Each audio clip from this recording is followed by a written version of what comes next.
Isekeza ry'upimikiza cha coronavirus ryasubiye gutanguzwa n'umushikiranganje ajeje amagara y'abantu no kurwanyishiza sida aho yagendeye ibibanza bitandukanye biriko bikorerwamo ico gikorwa cyo gupima umugera kiriko kibera mu gisagara ca Bujumbura.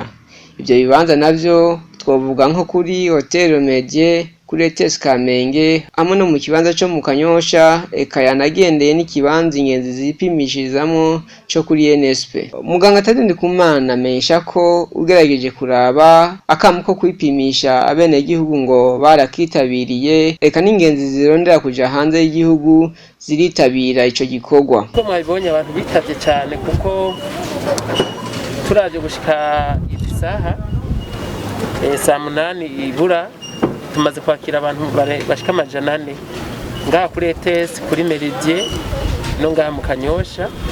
Rero turavye muri rusangi akamo abene gihugu bakitavye ni minsi 30, ariko murazi neza yuko abene gihugu bazindutse kenshi rero baca baza no ku mugoroba.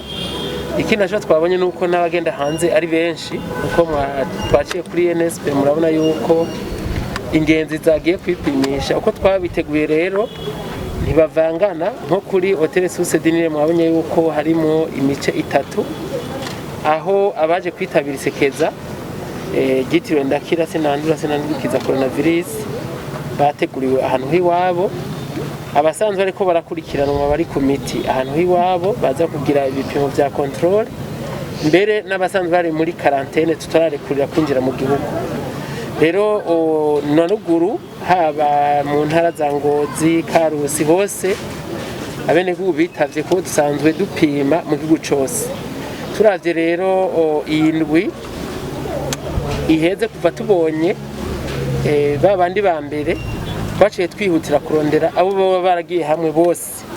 Rero turavye amaka contact tumaze gupima bararenga 5,000 hafi n'amajana 3. Twaba twarabonye yuko ubu tubona neza ko abo banduje tumaze kubashirako iminwe muri rusange turavye mu gihugu cose. Tukabona rero yuko bose hamwe bashobora kuba begereza hafi 100 bandujwe nabo twarondeye bashika 5,000 n'amajana 3. Rero turizera yuko akakamo irisekeza twasubiye gutangura mu bisanzwe ryarabandanya. Mwabonye nko mu bure bw'ubuvuzi ngaha muri Kanyosha nko mu Ruziba canke mu Kamenge, eka mbere no kuri bitaro byo muri Bwiza Jabe abene gihugu bahora baza kwipimisha. Mugo twashimye gusubiza haya masite kugira ngo ntivyonone kuvura izindi ngwara abene gihugu basanganye. Turasaba rero umwene gihugu wese uno munsi turiko turaraba hihutiye kuza abiketse ko baba baranduye. Muga turasaba n'urya muntu wese ibaza yuko afise ikimenyetso iki canke kiriya yuko arakajyo keza muri iyi minsi 30 ko bokwihutira kuja kwipimisha kugira ngo mu ndwi imwe tushobora kubona neza na neza aho ubwandu bwaba bugeze. Mugabo turahumiza bene gihugu yuko tumaze kuraba tukabona yuko ibitigiri si byinshi cyane ko twavyibaza, cyo gituma twabikoze tunyarutsa kugira ngo dupime benshi bashoboka mu mwanya umwe, kandi tugiye turaraba abo bagiye hamwe nabo twatoye ko coronavirus. Uwo mushikiranganje yongera amenyesha uko bakorana n'abatwara abantu n'ibintu mu ntumbero yo kurwanya ico ciza. Mu vyerekeye kunguza abantu nuko twari twakoze ubwa mbere no muri ko dukora, abantu bateza kugira isuku bagakaraba, kandi turashima yuko kuva tubatereye akamo bariko barabikurikiza. Imodoka rero nyene yarashobora kufise kaje ka desinfecta gahanagura zijya ntebe kugira ngo abakiriya bashikanye abandi binjire ashoboye kuhagirira isuku. Ariko igihambaye nuko ukugwanya mwene izi ngwara iyo bihuse kuja kwipimisha bituma tubona ubugwaye n'utagwaye n'ingoga, kandi biramaze kugaragara kuko tumaze umwaka turwanya kino kiza mu kwisi yose. Byarabonetse neza yuko aha mu ntoki ariho hambere hatuma iyo ngwara bayihanahana. Kwirinda rero gukoranako no kuramukanya kugwana mu nda birafasha cyane. Ahari naho nakajyo keza leta yahabene gihugu kugira ngo bihute baze kugira ngo turabe ko atabanduye hanyuma dusubire uko twari turi. Mugabo byaratwetse yuko kwijajara atari byiza kuko iyo tutaba twaradehuze kuri zirya ngendo zo kuyirinda kuramukanya, kwirinda kugwanya mu nda, ikiza nticari kurandagata ubu twabibonye.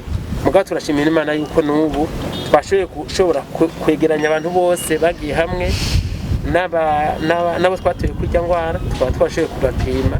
Ubu turizeza neza yuko abenegihugu badufashije twese dufatanije, twagereza kwikingira, gukaraba kenshi n'amazi meza n'isabune, kutaramukanya, kutagwanya mu nda, kudahoberana, bizodufasha kugira ngo dusubire utwari turi. Muga tugasaba abenegihugu yuko tutosubira kwijajara, ahubwo twabandanya neza zirya ngingo nziza zo kutaramukanya, duhana iminwe, tugwana mu nda, dusoma.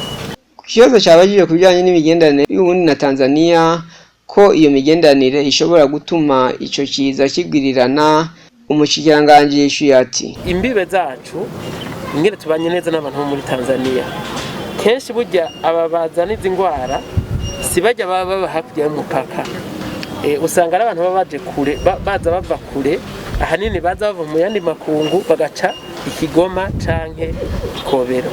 Rero icyo dusaba abenegihugu nuko muri uko kubana neza nabo nyene bozahora bakikingira, ufise ikimenyetso wese yaba ari Umurundi cyangwa mu Tanzania ahagenda kugira ngo bamusuzume ntihagire uwandura. Mugabo twabonye neza yuko ahanini nkuko nabibashikirije biva ku muntu yaza tuvuge akagenda ko mu mashini turabibona, ugasanga biri ku rwa c'indege ca Bujumbura, mugabo kugaruka akaca Ikigoma cyangwa ca Yarusha cyangwa Dar es Salaam akaza n'imodoka.